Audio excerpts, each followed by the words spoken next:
Bueno, como te lo habíamos prometido, ya tenemos en comunicación a Sergio Grossi. Te comento más o menos algo sobre él, que es doctor en Ciencias de la Educación por la Universidad de Padua y la Universidad Federal Fluminense de Río de Janeiro. Cursó la licenciatura en Filosofía, Cognición y Psicología en la Universidad de Bolonia, donde también obtuvo el título de Maestría en Planificación y Gestión de Intervenciones Educativas en el Malestar Social. Parte de esta maestría fue realizada en París. Ha investigado también y trabajado como educador social en la cárcel, con adolescentes, privados de la libertad, personas en situación de calle.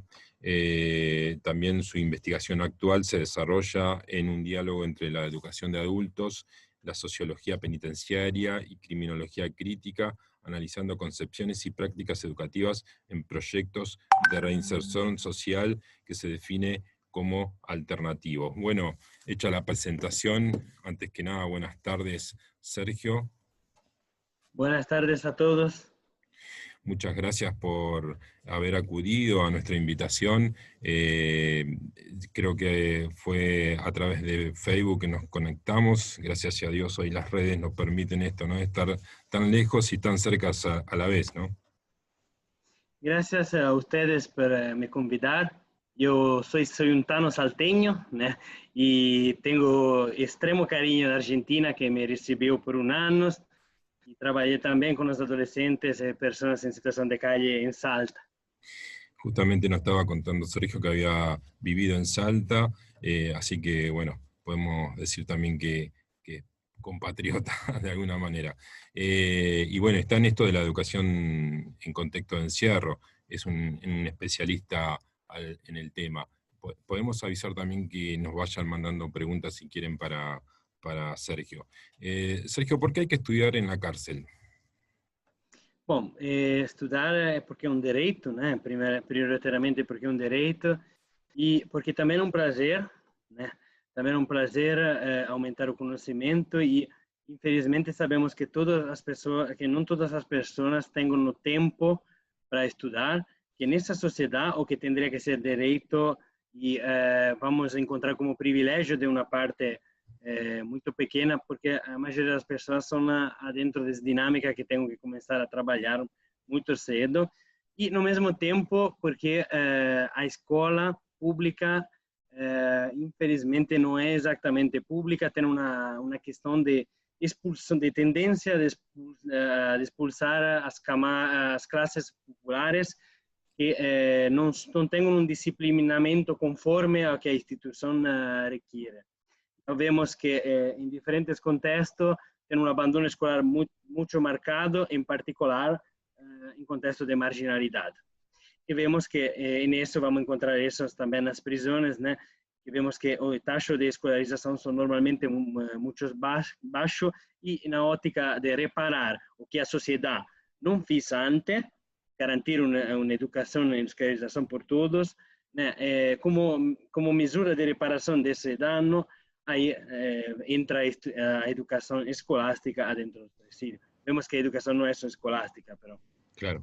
Sí, sí, es una de las preguntas que siempre hacemos nosotros porque, bueno, te contaba la otra vez que este programa también es muy escuchado por docentes que trabajan dentro de las unidades penitenciarias. Entonces, siempre decimos lo mismo, ¿no? Algo que tienen que tener en claro es el por qué, ¿no? El porqué de la educación dentro de las cárceles. ¿Por qué llega una persona a delinquir, Sergio? Bom, desde nível individual, né, pensando nos indivíduos, as causas são verdadeiramente múltiplas e diferentes. Dentro da nossa sociedade, né, vemos que a maioria das pessoas encarceradas, né, que não são as pessoas que delinquiram, né, é um corte específico, porque o cárcere sabemos que não é para a classe meio alta normalmente, mas é para as classes populares. Então, analisando um pouco quem é que é punido para delinquir, né, vemos que essas pessoas são, na maioria, punidas para crime de caráter econômico e para venda de droga, que eu considero também um crime de caráter econômico e que, infelizmente, temos uma abordagem ainda militar ao problema do consumo de droga. E quando a educação social, a psicologia social nos ensina que é um problema de saúde pública, ou a Organização Mundial de Saúde habla que che è una doença reincidivante, que então precisa de uma abordagem particular e que temos que investir em educador social e comunidade terapêutica e não militarizar o problema das drogas, também porque sabemos que as drogas são extremamente presentes na nossa sociedade. A droga que normalmente em todo o mundo mata mais é o álcool, né? E tem forte poder de matar, e também temos o problema de construir, aumentar, melhorar, investigar para melhorar os serviços de saúde psíquica, ¿no? Claro. Según tu experiencia, bueno, con otros países que has trabajado, ¿cómo está Argentina, según el conocimiento que tenés de Argentina en relación a la cárcel, precisamente? Sabemos que la situación de las cárceles de Argentina es bastante lamentable, hay muchos problemas de hacinamiento, bueno, corrupción también. Entonces, en esse sentido, digo, ¿cómo estamos a diferencia de otros países? Italia, supongamos. Bom, aí, se vamos pensar nos adolescentes, eu trabalhei em Salta, né, e vi que tinha uma inversão efetiva educativa, né, com uma equipe extremamente engajada, inclusive na rádio interna, né, e a projeção educativa pedagógica me parecia importante. Me parecia também que tinha efetivamente inversões de dinheiro para esse tipo de cuidado, que às vezes em prisões, né, eu hablo prisões, não gosto de termo jurídico, prisões porque sempre é duro também.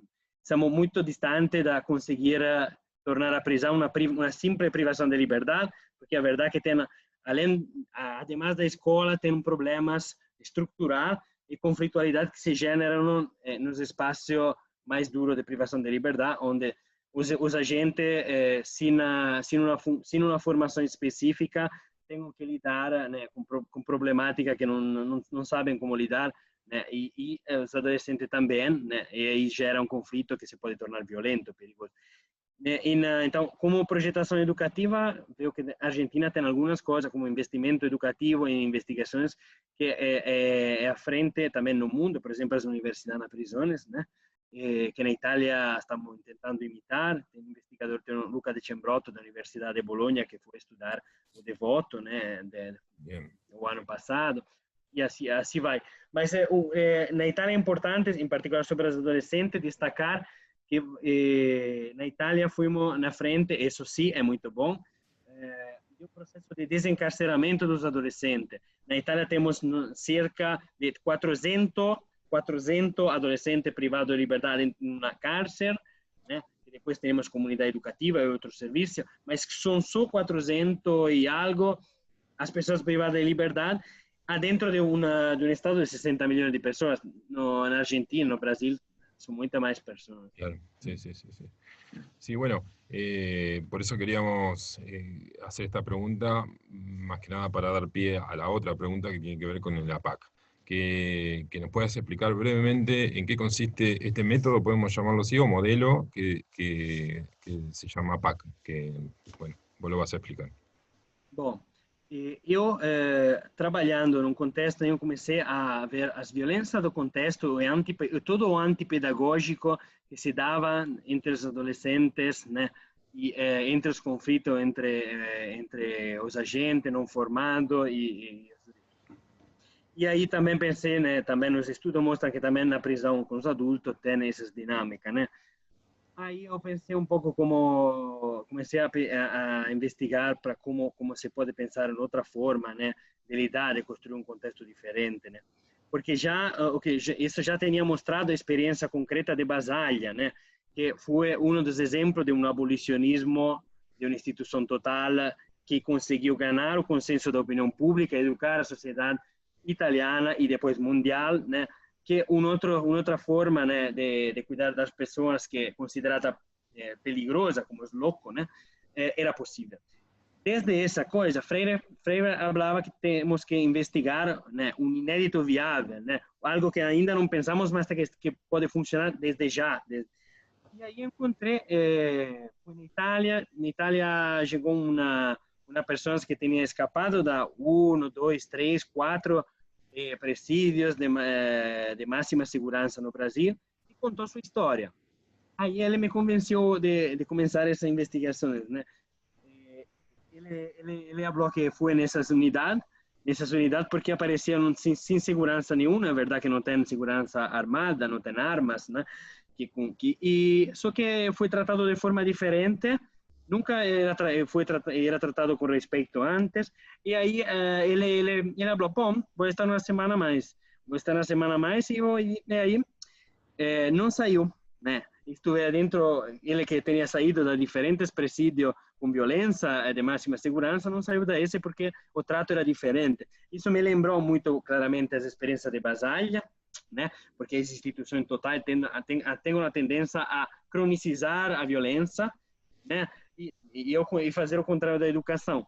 E, no mesmo tempo, o princípio de Bartolini, que é um padre da pedagogia fenomenológica na Itália, que habla o seguinte, que as pessoas têm que encontrar, para começar a pensar em um cambio, uma experiência totalmente diferente do que já encontraram. A verdade é que, a nível pedagógico, o cárcere corresponde quase em bater em filho.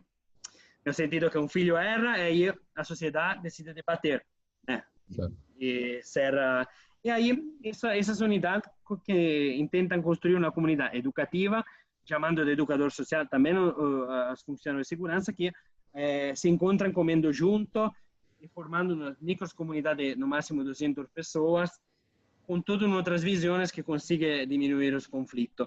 E a verdade é que é possível para um investigador vivir dentro dessas unidades. Eu pido também a você de tentar fazer contato com esses brasileiros, porque são super abertos e dá para a possibilidade de até ter um quarto para viver dentro das unidades. Eu vivia dentro dessa unidade mais ou menos 40 dias. Pasando en claro, serían unidades de 200 personas que conviven de manera diferente o opuesta a lo que es la cárcel hoy. ¿Esas unidades dependen del Estado o son privadas? Bom, essas unidades, né, a ideia é que essas unidades nasceu nos anos 70 de uma pastoral carcerária. A pastoral carcerária entendeu que era extremamente difícil fazer o trabalho deles, né? Nesse caso, eles queriam demonstrar o amor de Deus, né? E dentro de um espaço que é extremamente violento, que nada podia se falar em amor, né? Aí eles, depois de uma crise, tiveram a possibilidade de gerir diretamente, junto com os presidiários, os voluntários e os presidiários, uma unidade. Aí eles construíram essa forma diferente de gestir o problema prisional. Aí o que acontece é que o Estado tentou depois, né, retomar o controle, ofereceu dinheiro, né, em troca de volta da polícia militar externa, né? Só que depois de um debate grande entre os voluntários, as pessoas privadas de liberdade, decidiram de bancar sozinha, envolver a comunidade, né, para viver dentro dessas unidades, mas não revoltar em um controle que era infantilizante, né, da polícia que sempre tinha que controlar o que estavam fazendo. Desde aí, atualmente, né, conseguiram, depois de anos de luta, chegar a se tornar uma política pública no estado de Minas Gerais e tem um financiamento. O financiamento é mais baixo do financiamento dos presídios, de 1/3, né, respeito ao financiamento dos presídios.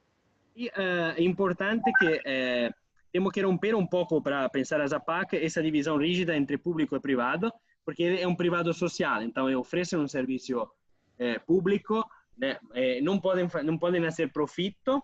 Tudo que as pessoas produzem é para eles mesmos, é para a estrutura, para melhorar as estruturas, para pagar cuidados adicionais, porque, como a entrevista me mostrou, a verdade é que nem o Partido Progressista quer muitas vezes investir em reintegração social.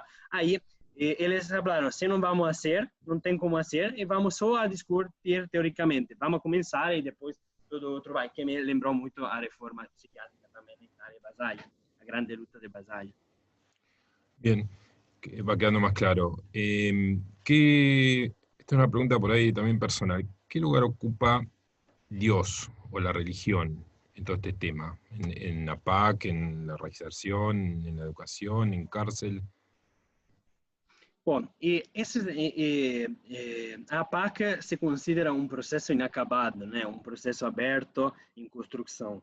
Bem, ele nasceu numa sociedade que é principalmente católica, que era principalmente católica, se tornou também evangélica, abriram os evangélicos, que tem uma forte representança, então, dos evangélicos, e estão caminhando, né, desde uma perspectiva ecumênica, né, de união das igrejas católicas, uma perspectiva interreligiosa, né?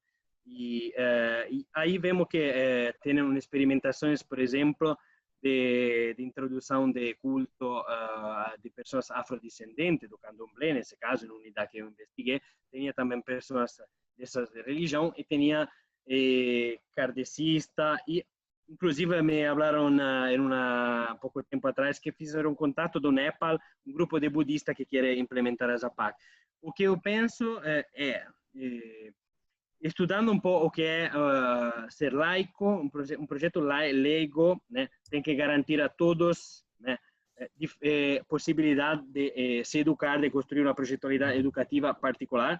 E, nesse sentido, vemos que as perspectivas futuras, né, podem ser, com certeza, abrir, né, a visão que são claramente atea, né, por exemplo, eu estava falando com eles, introduzindo, por exemplo, curso de filosofia ou vendo as histórias das religiões, né, como forma de pensar também, né, uma educação adicional, né, porque sabemos que não é só a escolarização o problema, é também uma repensar os valores de base, né, entre esses, né, pode ser também uma perspectiva marxista, né.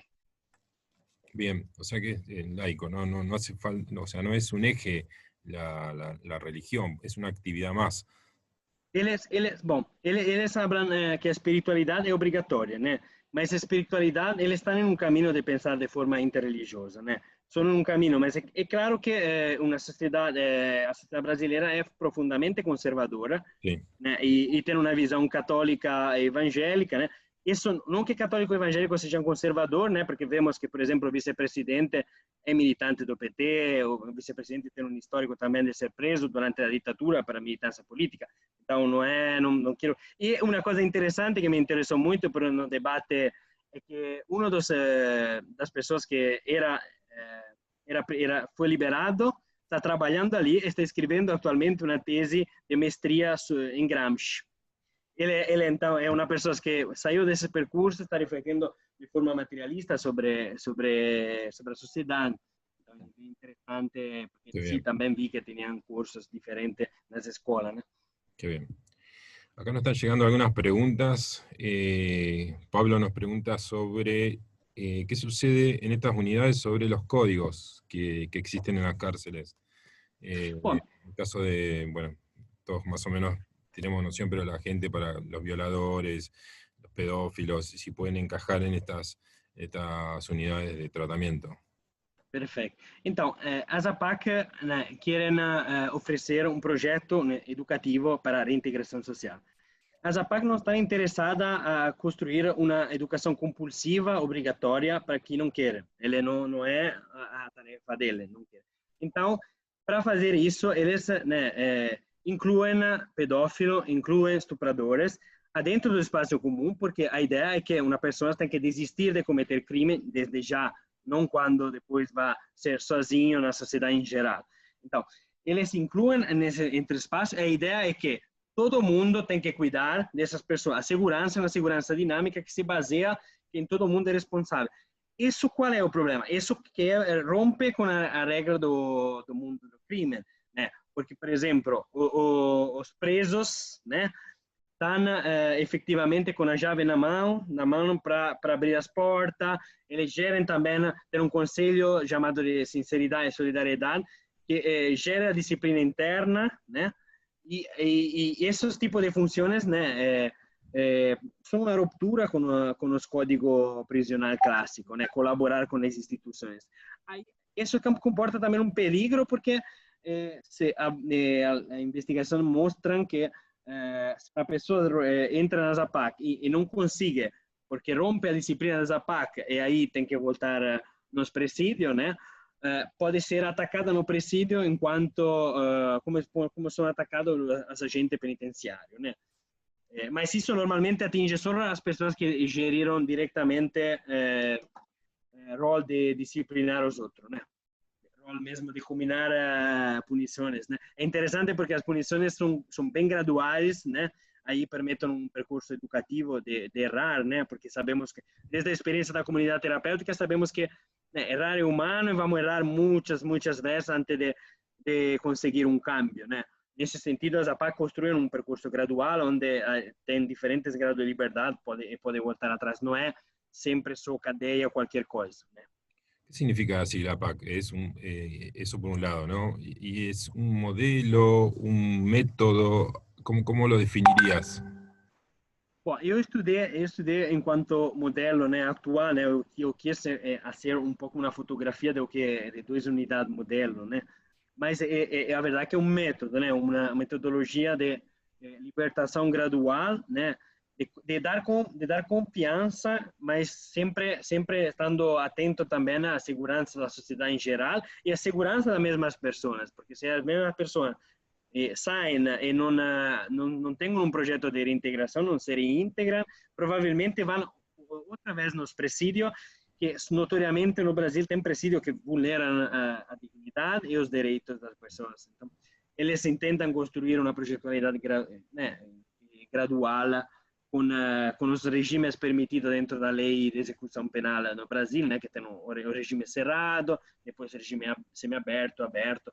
Até que a ideia é que, ao final da execução penal, já as pessoas estão trabalhando na sociedade, já tinham visita íntima e familiares constituída, até possível, isso é muito importante, que se constituem casais adentro do percurso educativo.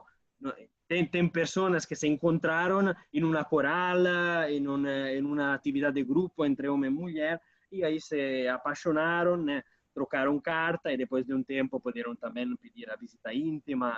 Aí, né, permite uma vida que é sempre um pouco mais livre respeito às prisões, né? La verdad que suena interesante. Sí, ahí tenemos otra pregunta. ¿Sí? Sí. Sí, nos preguntan en relación a que nombraste ya la gente que queda liberada, digamos, qué función cumple en APAC, si es que vuelven o directamente no aparecen más o son parte también de la unidad. Bom, então, vemos que é complicado, né? Vamos começar com uma questão da reincidência, né? Tem dados vários e a metodologia não é bem clara, mas parece que a reincidência é efetivamente mais baixa a respeito do sistema comum, né, dos prisionais, desde o 15%, 20%, né, contra os 70% das estatísticas brasileiras. Vemos que esse 70% não é tão certo, porque 70% inclui também as pessoas que são apreendidas uma segunda vez, mas não são condenadas. Então, é complicado fazer um comparativo entre esses dois dados.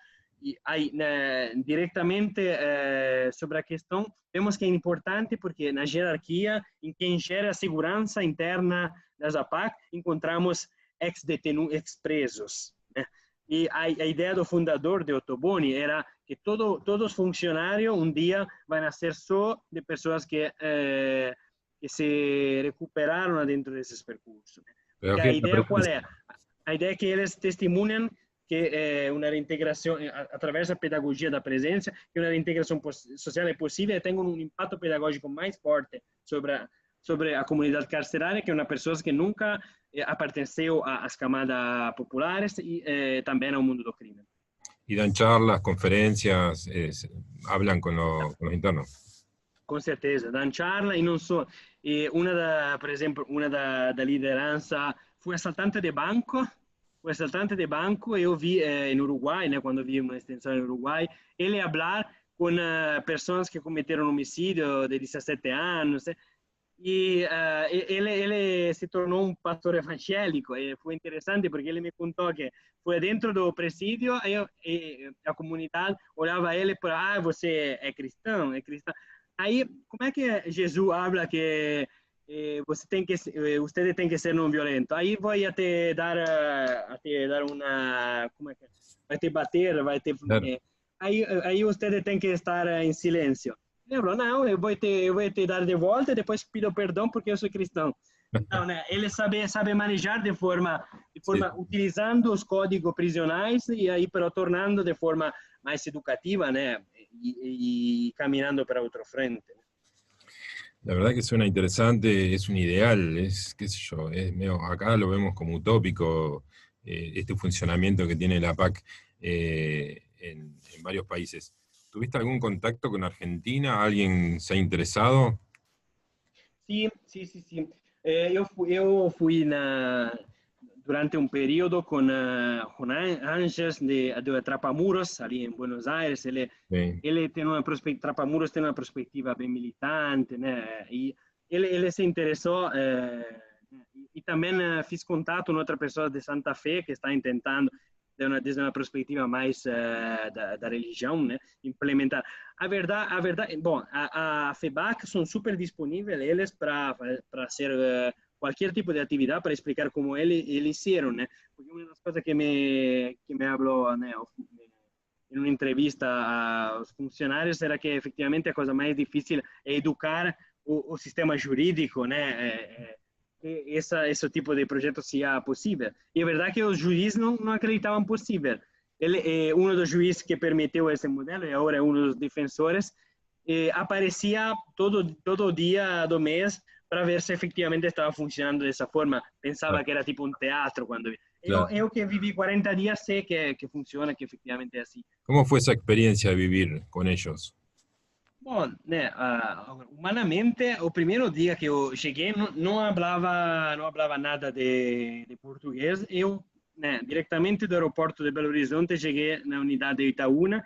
Então, diretamente, assim, quando meus amigos me escreviam, né, me falavam como é que era o Brasil, eu falei, aí eu falava, bom, a gente é simpática, mas eu só estou no presídio, né? Aí, né, e isso era bastante interessante.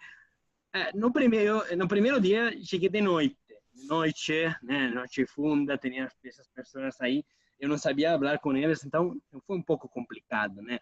E também porque é interessante, porque dois de funcionários que me foram a encontrar no aeroporto e que me levaram por uma hora de carro, eles me se declararam como ex-presidiário, né? Aí, né, imagina um italiano 9.000 quilômetros da casa, viajando, né, com duas pessoas que se declararam ex-presidiário num presídio de noite que não conhece ninguém. E a porta verdadeiramente era muito pequena, não tinha, estava dormindo dentro do semiaberto e a única pessoa que estava na segurança, né, que eles chamam educador social, ou porteiro, ou adicto à segurança, era sem arma, mas também não era exatamente o exemplo de atleticidade, né? Tinha um pouco mais de barriga de eu. ¿Qué E pasa? aí, e, e aí era com 200 presos que me tinham comunicado que não é importante isso, que não são só presos que cometeram que venderam droga ou com Claro, poucos anos de... Mas tinha estuprador serial, tinha homicida, etc, etc. completo. Foi complicado. Mas o dia seguinte foi extremamente interessante e até aprendi o português porque tinham pessoas estudando espanhol e português, né? Aí, Está bien. Bueno, Sergio, como para ya ir cerrando y no sacarte mucho tiempo, una de las últimas preguntas que nos llegan tiene que ver con que incluso nosotros como maestros, como docentes, lo hablamos permanentemente, la importancia que tiene la familia para ellos. Una semana sin visita es todo un problema. Están constantemente esperando a las visitas porque son su conexión con todo, ¿no? Con la realidad, con ellos mismos. ¿Cómo es el tratamiento de APAC en relación a este tema, al tema de las visitas? extremamente confiante, né? Diferentes pessoas privadas de liberdade me falaram que foram para a PAC exatamente para a família ser tratada de forma digna, não com suspeita, não com uma agressividade que o sistema penitenciário brasileiro tem, que tem até revista íntima, onde as mulheres tenham que sacar todas as coisas para ser controlada para droga, nesse no sistema comum. Ali não tem isso, né? É tudo muito baseado na confiança também, porque se entra droga, toda a comunidade é responsável, né? Se entra arma, toda a comunidade é responsável, né? Aí, porque né, necessariamente se rompe a confiança, ele dá confiança. Se rompe a confiança, se volta atrás porque não é possível manter um ordem, né, que seja assim livre. Então, a família é tratada muito bem, os espaços são extremamente lindos, as investigações, outras investigações que eu li, falam que se fortalece no laço familiar, tem assistente social e voluntários que vão fazer um trabalho de ajudar a família, também para ganhar as confianças das pessoas privadas de liberdade, e a família são consideradas como parte integrante do projeto educativo. E as famílias são incentivadas também a ser parte dos voluntários que podem atuar dentro das unidades. Então, a família é um ponto absolutamente importante da metodologia. El que rompe la confianza se va. Bom, ali depende que nível de quanto é grave essa ruptura da confiança, né? É considerado grave, né? Porque a lei habla que isso é grave, né? Não é uma decisão da APAC, mas o uso de droga e o porte de arma e a violência física. Entrar em conflito físico com outras pessoas são considerados os que mais rompem um pouco. Mas também nesses casos, né? As pessoas voltam para o presídio, mas podem fazer outra vez demanda, se meter na fila e aí podem revoltar nas APAC. Não é, a APAC não será a porta, mas sim não pode, claro, sem segurança, gerir conflito, né, que envolvem em particular violência. ¿Quién maneja esas leyes? ¿Hay una comisión interna? ¿Quién maneja las reglas dentro de APAC? ¿Quién dice quién se va, quién se queda, qué se hace acá, qué se hace allá? E, bom, na maioria dos conflitos são geridos para um Conselho de Sinceridade e Solidariedade, que é composto por pessoas privadas de liberdade, né? Que são nomeadas, pero de confiança dos presidentes e das administrações, né? Não tem eleições internas, como por exemplo vemos em alguns outros projetos que tentaram fazer eleições internas, né? Estava falando ayer com por exemplo, o caso de Bolate, tentaram organizar experimento de democracia interna, onde se elegiam representantes.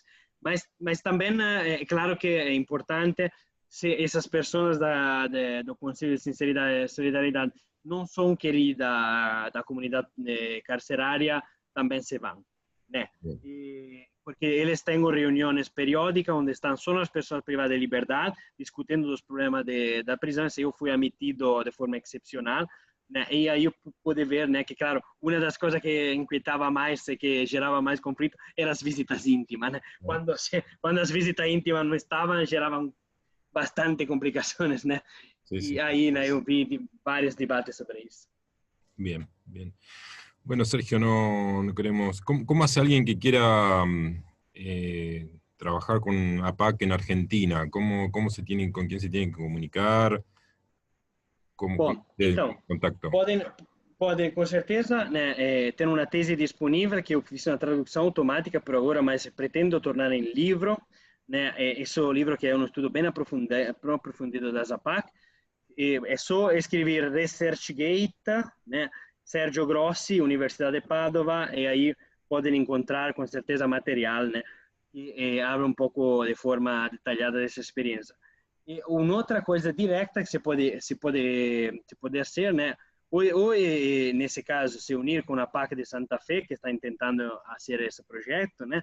E escrever, com certeza se escrevem, porque saíram também um artigo no periódico, ou diretamente contactar, escrever FEBAC, FBAC, que é a federação brasileira que tenta também ajudar qualquer pessoa que queira transformar o sistema penitenciário em seu país, né? Eles têm pessoas especializadas que efetivamente hablan los otros idiomas y pueden ayudar. Muy bien. Un mensaje para nuestros alumnos que te están escuchando, alumnos que están alojados en las unidades penitenciarias de Magdalena, 28, 35, número 36, y las alumnas de la unidad 51. Mando um mensagem de muito carinho, né? Espero nos encontrar pronto na Argentina, que espero voltar rapidamente. Espero nos encontrar todo livre nos espaços universitários E eu conto que eu encontrei em Brasil, tem um amigo que é professor universitário depois de anos de prisões, então é importante, um dos pedagogos que eu gosto mais, habla o seguinte, cada pessoa cresce só se sonhando, então temos que sonhar todos juntos para conseguir alcançar os objetivos de nós outros como uma coletividade única. Assim, vamos pensar todos juntos, porque uma sociedade que exclui não é uma sociedade digna. Então temos que transformar essa sociedade. El sueño es lo que nos mantiene, ¿no? Caminante no hay camino, se hace camino de andar. Teníamos un director en la escuela que nos hablaba mucho de la utopía también. Bueno, Sergio, para nosotros ha sido realmente un honor. Nosotros hacemos un programa humilde que surge a partir de esta situación de pandemia, que no podíamos presenciar, no podíamos estar presentes con nuestros alumnos, y surgió esta idea de hacer radio, de comunicarnos a partir de la radio. Cuando llegó tu mensaje quedamos asombrados.